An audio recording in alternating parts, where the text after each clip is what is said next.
this year. I'm afraid there will be much to hunt. It's the 7th year, so I thought at the time that it might be superfluous by now. Unfortunately, it isn't. I'm really very, very happy to introduce Simon Plosker, the HonestReporting managing editor since November 2005. He worked before that with people who at that time were still really part of the JCPA, NGO Monitor, BICOM, came to Israel in 2001, worked before that for the Board of Deputies of British Jews, has degrees from Birmingham University and the London School of Economics. We have a lot of respect for HonestReporting because look, these are people who really do a major service for the Jewish people. I think I'm the only person, whether it's one of our interns, Ben Green, who has ever researched and published systematically on the subject of media watching. Media watching is an extremely important activity. Even if it doesn't always manage to correct what the media distorters do. There is a major problem with the journalist profession which comes out of a couple of problems. Perhaps the basic first problem is that journalism has little future. If you look into the Forbes assessment of the worst profession to go into because of its future prospects, it is journalism. It's the profession which may grow 5% over the coming 5 years at best. Salaries are low, and it gives a disproportionate power to a system without self-control. We Jews, like in so many things, we are the first victim of that. Of course, we are not the only victims, but we are the Jews first and then the others. I see from the country where I grew up in the Netherlands, the kind of things which are publishable there in mainstream papers. I mean, last Friday, a piece which spoke about how the Palestinians were forced out in '48. It didn't say a word about that the Palestinians hadn't recognized Israel, that the Arabs started a war. This a mainstream paper which is willing to publish that, written by a United Nations person. The major Norwegian newspapers publish cartoons which you can find in the Stürmer. Anything today goes in the media. Fortunately enough, in the United States, some media watch situation, one specifically focused on the Washington Post, fight against the distortion against Israel. In Europe, you don't have the money, you don't have the people, and you get a situation where the media can write whatsoever. And therefore, HonestReporting really does a great job, and I'm really glad that Simon has been willing to come here to show us what they do, and I hope we'll also publish, as we did with camera in the past, we'll also publish HonestReporting kind of analytical essay or interview of what they're doing, what they're aiming, what the successes are, how they measure success, and so on. Simon. Thank you. First of all, thank Manfred for inviting me here. Obviously, the JCPA is somewhere close to my heart, as I used to work for NGO Monitor before it took off into the stratosphere. First of all, I have to ask this one question. Are there any foreign journalists in the audience? No. That's good news. Obviously, I don't want to say anything that's going to offend any journalists, but the fact that it's a small group, an intimate group, makes life a lot easier. Also, normally I would play a PowerPoint presentation which would talk a lot about media bias itself. However, I'm fully aware, the crowd here, I don't really need to tell you a lot about media bias. You've seen it, you know the issues, I don't really have to explain it to you. So what I'd like to do, I'd like to go through a short sort of introductory presentation, see a few examples of things, but in the main, I've actually removed most of this presentation which deals with media bias, because that's the sort of thing that I'd show to, say, groups of students, for example. to try and train them, try and show them what the issues are, what they should be looking for. But as I said, I don't think I need to do that with you. And I'd much rather that I tell you a little bit about honest reporting, and we open it up afterwards to discussion, to suggestions, your chance to tell honest reporting, to tell me as the managing editor what we're doing right, what perhaps we're doing wrong, suggestions, things that you've seen in maybe newspapers that we've neglected to look at, for example.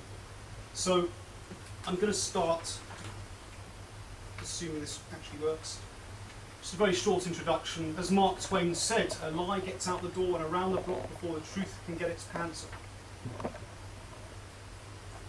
As I think you all know, sometimes we don't get a clear, accurate picture of what is actually going on. So, what is our mission? What is honest reporting mission? The honest reporting mission? Well, it's to ensure the fair and accurate representation of Israel in the international media. We monitor the media, we expose cases of bias, and we effect change through education and action. Now, one thing's for sure, we know Israel isn't perfect. Certainly, probably a lot of you here are Israeli citizens. We have issues with our own government. We see things which go on, things we don't necessarily like.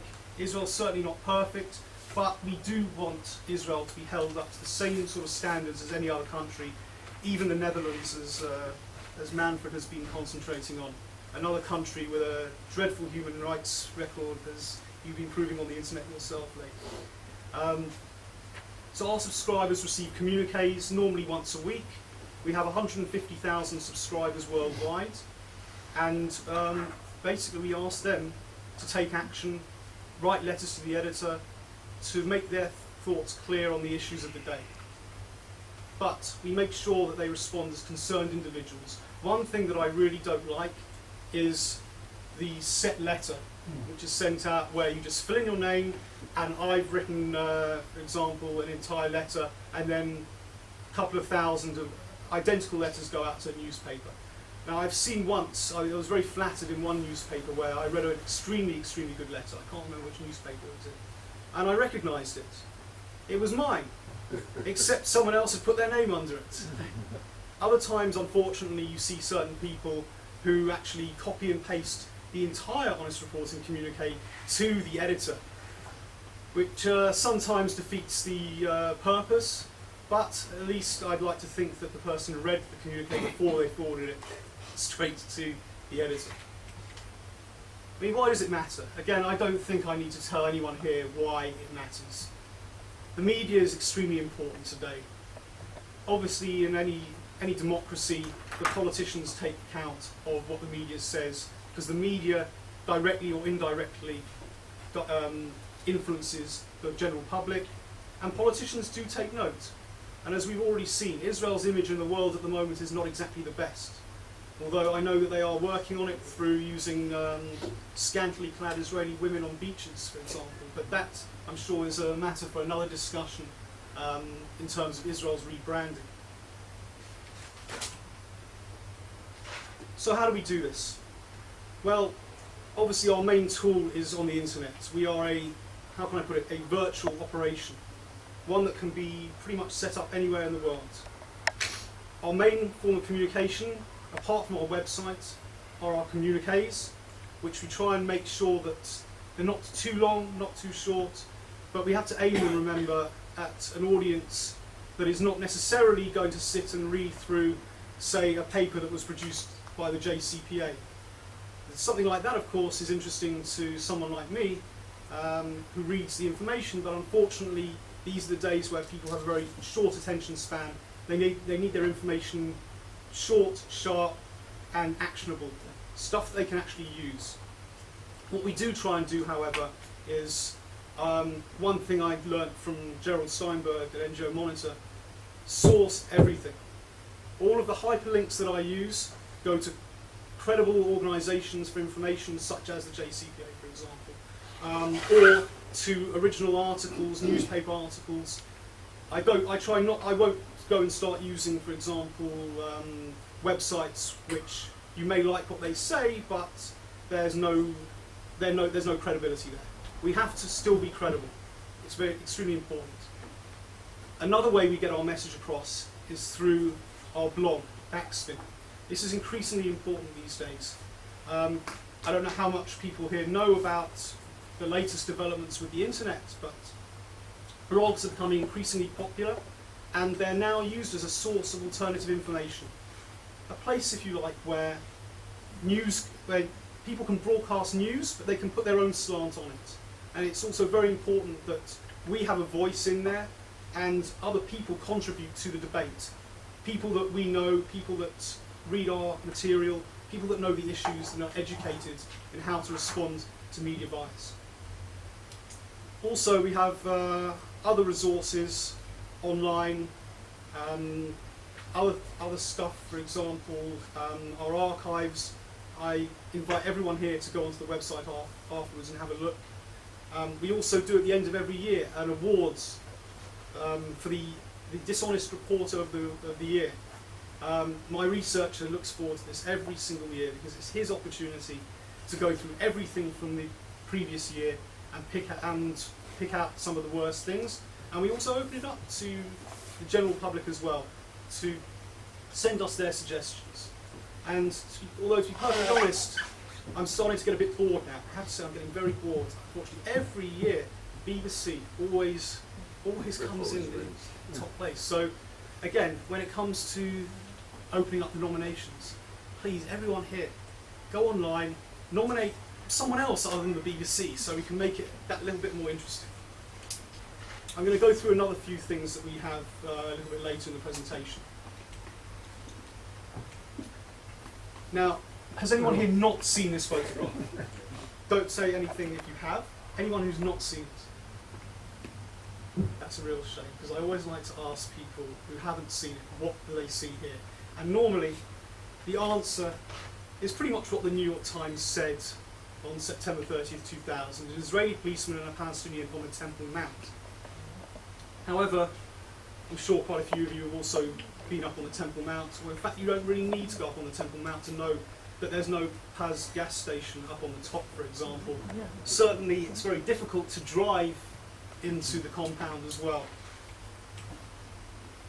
So obviously that was wrong, and as we all know, this was Tuvia Grossman, a Jewish student from Chicago, rescued from an angry mob by this Israeli soldier.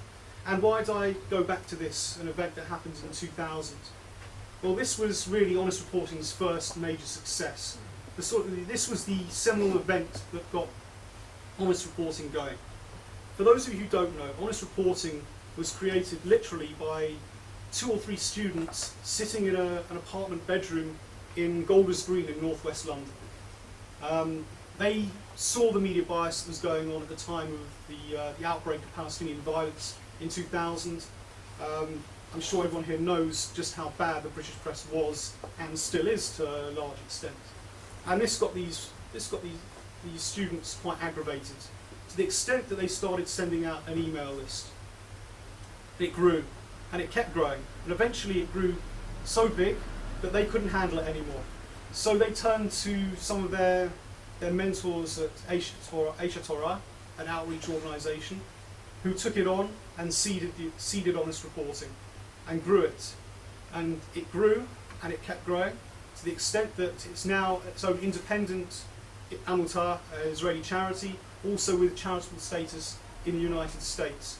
And I would like to stress as well at this point, having mentioned Aish, Honest Reporting is completely editorially independent.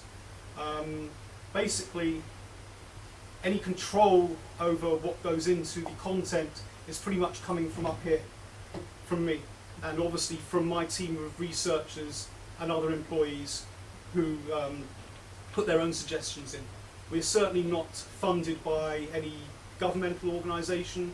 We don't get any money from the Foreign Ministry, and obviously I'm sure most of you know that the Foreign Ministry could probably do with borrowing some money off us for a bit of hasbara, unfortunately. Also, we are not funded by sort of any real sugar daddies, for example. Most of our donations, they come from the ordinary subscribers and from advertising on our website and in very discreet places on our communicating sites. So we are editorial independent, and something that I'm proud of. Also, One thing that I also want to stress, and something perhaps for discussion later in this session, politically as well. I'm always very, very surprised. We do a survey at the end of each year of our readership, and I'm surprised to see that in fact there is a large or equal amount of people who would classify themselves as being left of centre politically as there are right of centre. And it's the same in terms of religious opinions, whether it be secular all the way up to orthodox, ultra-orthodox. We also have a large contingent of Christian subscribers, supporters of Israel. Therefore, I'm acutely aware of the need that communiques and our content has to be aimed at as broad an audience as possible. If I start taking positions on the right or even on the left, if I was to do that, I'm going to upset or offend a large proportion of my subscribers. And we need to make sure that we try and involve as many people as possible. Therefore, and again, there may be some people who disagree with this, there are certain issues which are not consensus issues in Israel or abroad with the Jewish diaspora or supporters of Israel, which I have to say perhaps it's fence sitting, but I try and avoid them if I can. There are other examples. I mean, for example, we all know that the issue of settlements is a very, very difficult one, and certainly from a Hasbara point of view, it's very, very difficult to explain settlements and governmental or non-governmental actions within this regard. However, what I do draw the line at is settlers, anyone who lives in the territories, they're also human beings, obviously. And if I see an article, for example, that demonises settlers and actually presents them as being less than human, then that's obviously something that I will deal with. Other things, for example, the disengagement, something that obviously in hindsight many people would perhaps now regret. Other people at the time said it was the right thing to do. What we did with that was we simply tried to explain what was going on, the facts. We didn't take a position on whether the disengagement was good, whether it was bad. It was happening. Therefore, it needed to be explained. It needed to be made sure that the foreign press were covering it in the correct manner. And that's something I think we succeeded in doing. And obviously now with a supposed peace conference coming up in Annapolis, this may be another issue that may actually turn into one of these things where we have to tread very carefully. And again, the issue of Jerusalem, should it be divided or not? If so, where should it be divided? This is something that I know that certain members of my staff have strong issues on. Many of them live in Jerusalem. I lived in Jerusalem. But this is something that we try and put aside our own personal political feelings about this, and we try and make sure that we handle it in an objective manner, in the same way that we would like the foreign press to do so. So going back to the example of Tuvia Grossman, I won't go into the whole story, but we all know what happened. Tuvia was beaten by a mob, and the New York Times decided that he was actually a Palestinian. Now this actually ended up in a court in France, where the daily newspaper Libération and the Associated Press were made to pay damages to the amount of €4,500. And the court condemned the AP for misrepresenting Grossman as a member of the Palestinian community. I'm going to show another example here. The Independent, I don't know how many of you saw this. This was Robert Fisk, certainly I'm sure one of our favourite journalists, someone who's not exactly known as a friend of Israel. The mystery of Israel's secret uranium bomb makes it sound as if we'd just gone and, I don't know, nuked Lebanon last year, which of course we certainly haven't. Now even the UN concluded that no depleted uranium, shrapnel, or any other radioactive residue was found. The Independent, of course, decided not to publish any retraction, despite the fact that we mounted a large campaign on this. However, perhaps this isn't the point that I'm going to make here. So we tracked, as I said over on this presentation, over 200 letters on the issue, despite the fact that it was a UK title. Now, a number of years ago, I worked for the Board of Deputies of British Jews. I know is one of Izzy's favourite organisations. And at that time, The Guardian, for example, was being particularly nasty about Israel. And they published an article complaining that they were receiving thousands of letters from the United States. And at the time, I have to say, I was also quite put out. I figured what works in the US doesn't necessarily work in Britain. Letters from the United States are pretty much just aggravating the journalists at The Guardian and the editor. And I went over to a conference at the American Jewish Committee, and I stood up in a session on Hasbara, and I made this point: please, can you let the British community handle this issue? However, perhaps I was right, perhaps I was wrong at the time. However, things have moved on since then. We're now in an era where a British newspaper has influence far beyond the boundaries of Britain.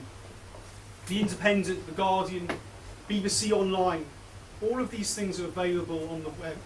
All of these things are read by people from around the world.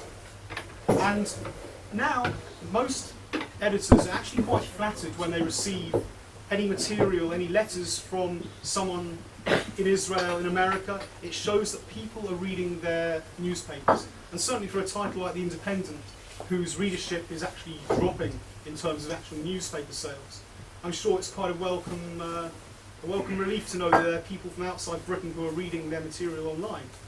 So we at HR, at Honest Reporting, we're bringing the power of globalisation to bear on the media industry. And in this case, a Yehuda Rosenblum from Spring Valley, New York, he actually wrote to me. He wrote to me with this letter, and he said, "Is there any point in sending it? I live in America. Why are they going to publish this?" And I wrote back and I said, "Please send it in. Please send this letter in. It really doesn't matter that you live in America. In fact, it's just as likely, if not more likely, that they will publish it." And indeed, Yehuda's letter got in.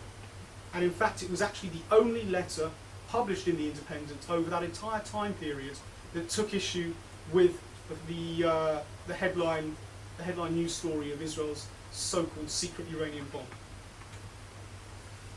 Inflated accounts. Some of you will remember in the last Lebanon war, 40 dead in the Israeli raid on a village. This was what the Lebanese Prime Minister told AFP.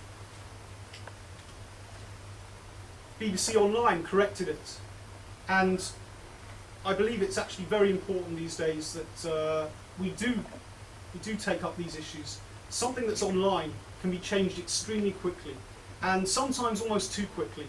I remember seeing a certain headline on the BBC. I can't remember exactly what it was now, but after Honest Reporting did a communique on it, the headline was actually changed.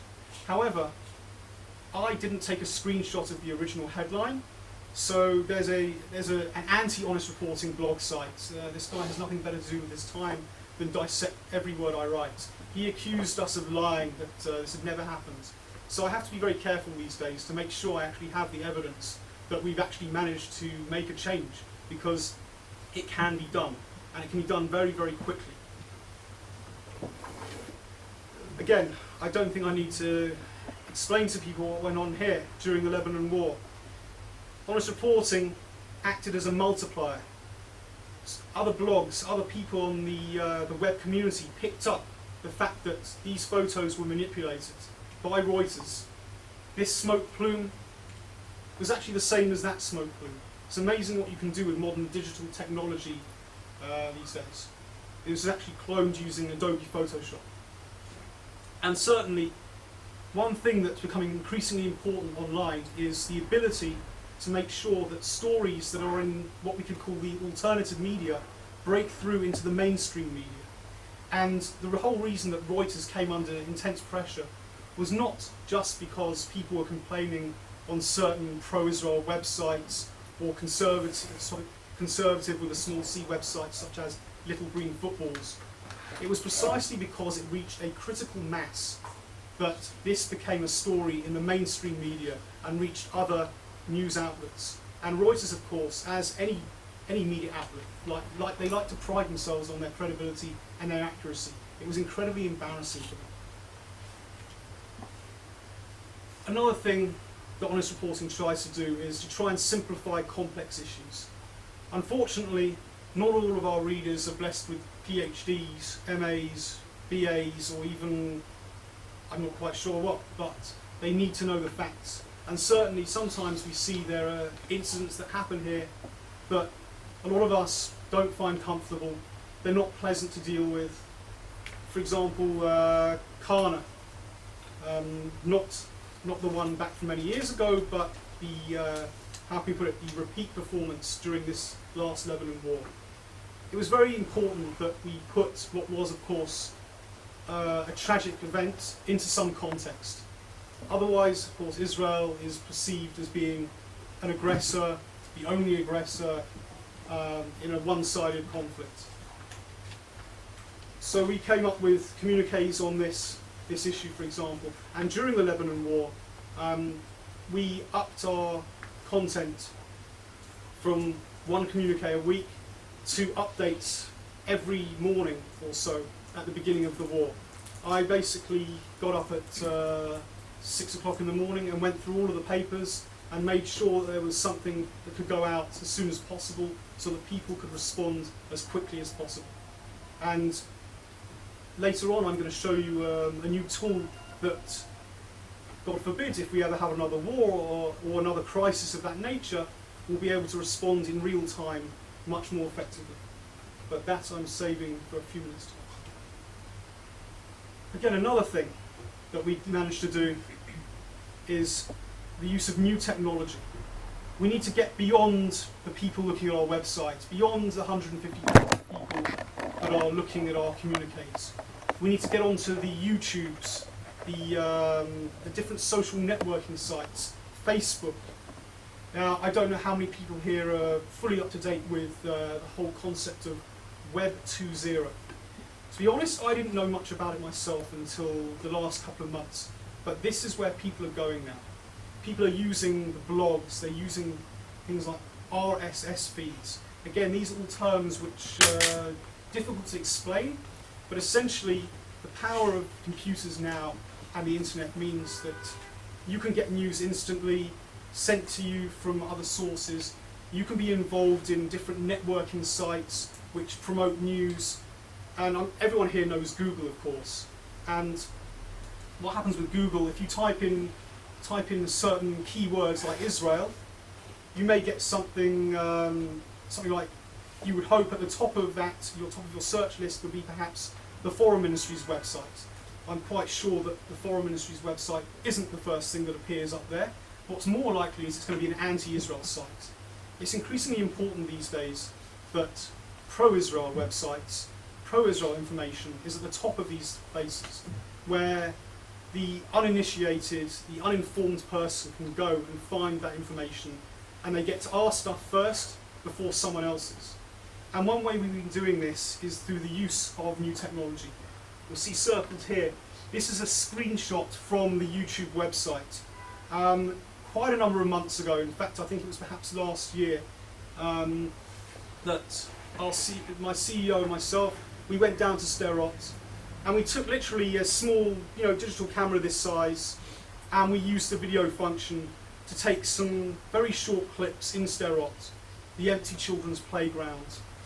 We interviewed, the girl behind the falafel stall who tells us how frightened she is and the fact that there's no business there anymore. To get out an alternative message.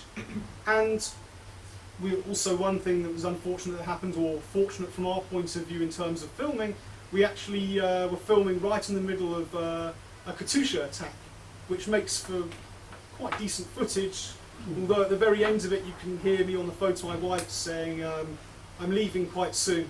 Hold on, that was actually in Safat. I'm confusing myself now. That was another trip to Safat during the war. So as I said, we put out certain videos to show an alternative take. They may not look professional, but they, for the purposes of YouTube and other sites, they look like they're made by the man on the street, and that's important as well. And through the fact that thousands of people logged on in a very short time to these videos, it pushes these videos up the rankings on YouTube and other places such as Google, and therefore more people watch it and it has a viral effect.